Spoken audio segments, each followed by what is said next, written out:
Assalamualaikum warahmatullahi wabarakatuh. Innal hamdalillah nahmaduhu wa nasta'inuhu wa nastaghfiruh wa na'udzu billahi min shururi anfusina wa min sayyiati a'malina may yahdihillahu fala mudhillalah wa may yudlil fala hadiyalah. Asyhadu an la ilaha illallah wahdahu la syarikalah wa asyhadu anna Muhammadan abduhu wa rasuluh. Allahumma shalli wa sallim ala sayyidina wa maulana Muhammad wa ala alihi wa ashabihi wa man tabi'ahum bi ihsan ila yaumiddin. Puji syukur senantiasa kita panjatkan kehadirat Allah Subhanahu wa taala.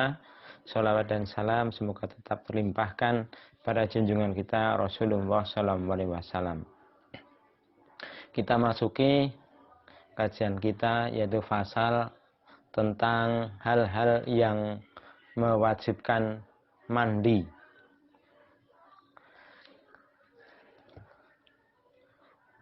Faslun walladzi yujibul ghusla sitatu asya. Salasatun tashtariku fiha rijalu wan nisa wa hiya iltiqaul khitanain wa inzalul mani wal maut. Wa salasatu tahtassu bihan nisa wa hiya al haidu wan nifasu wal wiladatu. Artinya, walladzi yujibul ghusla, dan hal-hal yang mewajibkan mandi, sitatu asya, ada 6 perkara. Salasatun tashtariku, 3 hal berserikat fiha, tentang mandi itu ar-rijalu, laki-laki, wan nisa'u, dan wanita. Artinya, ada 6 perkara yang mewajibkan manusia atau kaum muslimin ini mandi. 3 perkara itu sama antara laki-laki dan perempuan. Wahia, yaitu iltiqa'u khitanain, bertemunya 2 khitan. Wa inzalul mani, dan mengeluarkan mani. Wal mautu, dan mati. Wa salasatun tahtassu bihan nisa. Wa salasatun, dan 3 perkara tahtassu, khusus biha, mandi tersebut, an-nisa'u, wanita. Jadi 3 hal yang khusus mewajibkan wanita untuk mandi. Wahia, yaitu al-haidu, haid, wan nifasu, dan nifas, wal wiladatu, dan melahirkan atau bersalin. Penjelasan dari fasal ini adalah 3 perkara yang sama bagi laki-laki maupun perempuan untuk wajib mandi. Itu yang pertama adalah iltiqa'u khitanain, bertemunya 2 khitan. Nah, khitanain merupakan bentuk 2 dari kata khitan, yaitu tempat atau tempat khitan, dan bagi laki-laki merupakan bagian dari kulit yang menutupi zakar sebelum dihitan. Nah, pertemuan 2 khitan ini merupakan kata halus, ya, kata halus dari istilah bersetubuh. Kemudian hadis riwayat Bukhari dan Muslim dari Abu Hurairah radhiyallahu anhu, dari Nabi sallallahu alaihi wasallam, beliau bersabda, "Idza jalasa baina su'abihal arba' tsumma jahadaha faqad wajaba 'alaihil ghuslu." Wa fi riwayat li Muslim, "Wa illam yunzil."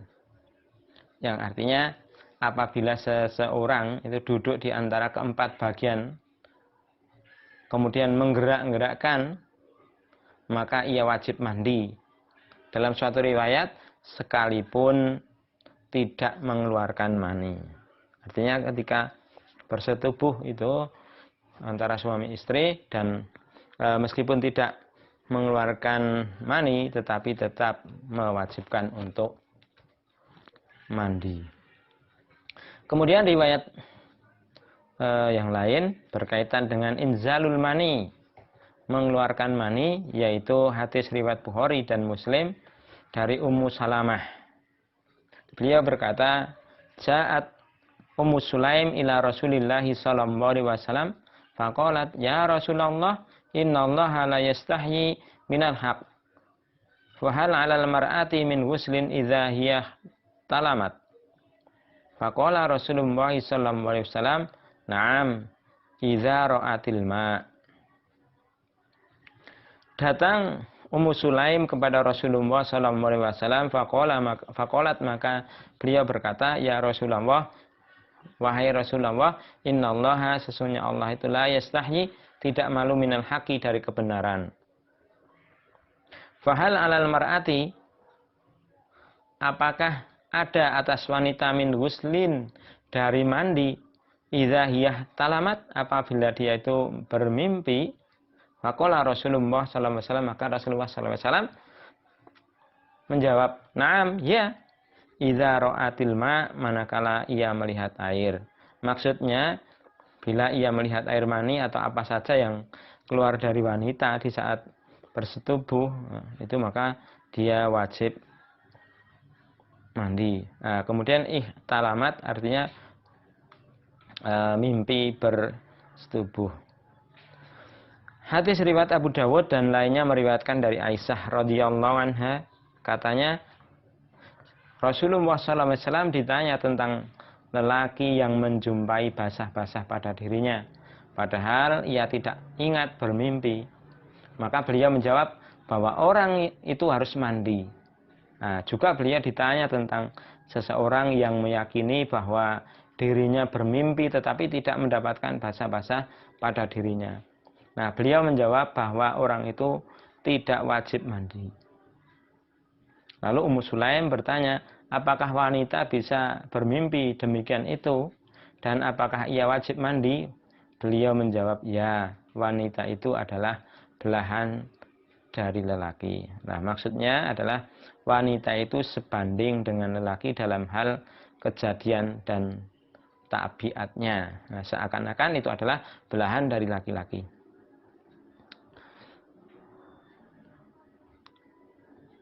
Kemudian wal mautu, penyebab mandi yang ketiga adalah wal mautu, mati.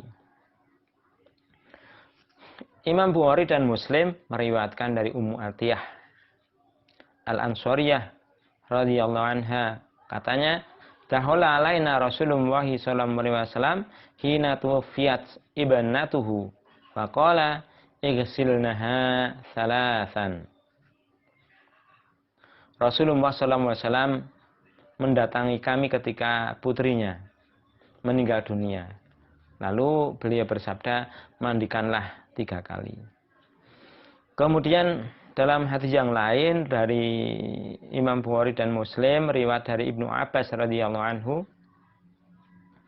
anna rajulan waqasahu ba'iruh wa nahnu ma'an nabi sallallahu alaihi wasallam wa muhrimun. Faqala an-nabi sallallahu alaihi wasallam, igsiluhu bima'i wa sidrin wa kaffinuhu fi thawbain. Sesungguhnya seorang terlempar dan terinjak untanya sampai mati. Sedangkan kami bersama Nabi Sallallahu Alaihi Wasallam yang sedang ihram. Lalu beliau bersabda, mandikanlah dengan air dan daun bidara, dan kafanilah dengan 2 helai kain.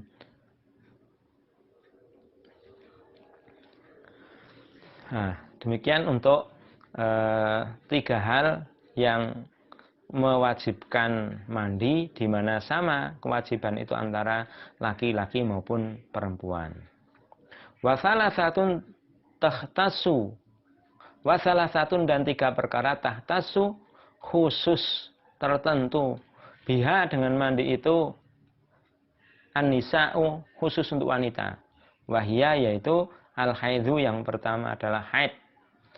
Allah Subhanahu wa taala berfirman, a'udzubillahi minasyaitonir rajim. Fa'tazilun nisaa fil mahid wala taqrabuhunna hatta yathurna fa idza tadahharna fa'tuhunna min haitsu amarakumullah innallaha yuhibbut tawwabina wa yuhibbul mutatahhirin. Surat Al-Baqarah ayat yang ke-222. Yang artinya, oleh sebab itu hendaklah kamu menjauhkan diri dari wanita di waktu haid. Janganlah kamu mendekati mereka sebelum mereka suci. Maka bila mereka telah suci, maka campurlah mereka di tempat diperintahkan Allah kepadamu.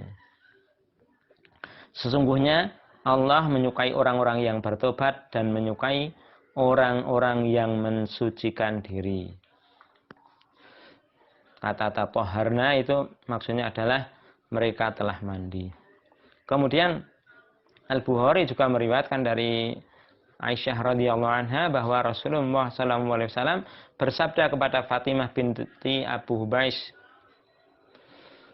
Beliau mengatakan, "Idza aqbalatil haidatu fada'is shalah wa idza adbarat faghtasili wa sholli." Apabila haid itu datang, fa idza aqbalatil haidatu, apabila datang haid, fada'iyas sholat, maka tinggalkanlah sholat. Wa idza adbarat, dan apabila telah pergi, faghtasili, maka mandilah, wasolli, dan sholatlah. Kemudian wan nifasu, dan nifas. Yang kedua dari perkara yang mewajibkan mandi khusus untuk wanita itu, yang pertama haid, yang kedua adalah nifas. Apa nifas itu? Yaitu keluarnya darah setelah melahirkan. Nah, ini merupakan kias dari haid, karena darah nifas itu adalah darah haid yang terkumpul. Nifas, jadi kenapa diwajibkan mandi? Nah, ini dikiaskan darah yang keluar setelah melahirkan itu adalah kumpulan dari darah haid yang terkumpul. Kemudian yang ketiga dari hal-hal yang mewajibkan mandi tadi ada wal wiladatu, wiladah atau melahirkan atau bersalin. Nah, karena anak yang lahir itu terjadi dari air mani, dan pada umumnya kelahiran itu disertai dengan darah. Wallahu a'lam bishawab. Semoga Allah memberikan kepada kita kepahaman dan bisa menularkan apa yang kita pahami kepada saudara-saudara kita, keluarga-keluarga kita. Kurang lebihnya mohon maaf. Billahi taufiq wal